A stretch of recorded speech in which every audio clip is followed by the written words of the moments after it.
This file is 10 times smaller than that one, and it's the exact same table. 40,000 rows, saved 3 ways, measured on this machine. Now watch the read speeds. CSV, 2.5 seconds. Parquet, 0.6, 4 times faster. And if your pipeline stores data in the wrong format, you're paying that tax on every single run.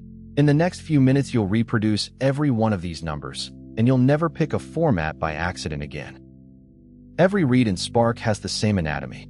Spark.read, then the format, then options, things like headers or delimiters, then the path. That's the data frame reader. And because it always hands back the same thing, a data frame, the table from episode 1.3, the format stops matching the moment the data is in. There are shortcuts too.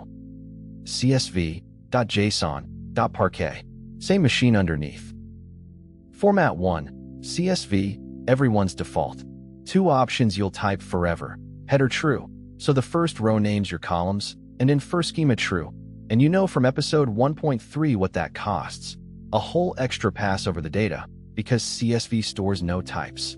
To a CSV file, everything is text. It's fine as an exchange format.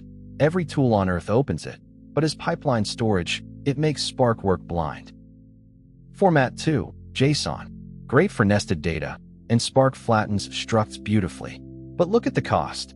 Our table as JSON is 4 megabytes versus CSV's 2, because every single row repeats every single key. Endpoint, quote, 40,000 times. It's the format of APIs and logs. You'll read a lot of it, but you should almost never choose it as your output. Format 3, Parquet, and here's the landslide. Same table, 0.4 megabytes. 10 times smaller than the JSON, 4.5 times smaller than the CSV. Reading with a filter, 0.6 seconds versus 2.5 for CSV. Why? Parquet stores data by column, not by row, compresses each column tight, and carries its schema inside the file. No inference job, no guessing, no extra read. Column-based also means Spark can grab only the columns you ask for. The full why is a Module 5 episode. For now, remember the scoreboard. Writing mirrors reading, df.write, format, mode, path. But the first time you write, Spark will ambush you. The path you gave becomes a folder full of part files with terrifying names, plus _success marker. That's not a bug. That's episode 1.1. Each partition writes its own file, in parallel, because 200 machines can't share one pen. Need a single file for a human? Coalesce one before writing, and accept you just gave up the parallelism. Second ambush, run the same write twice, and Spark refuses, path already exists.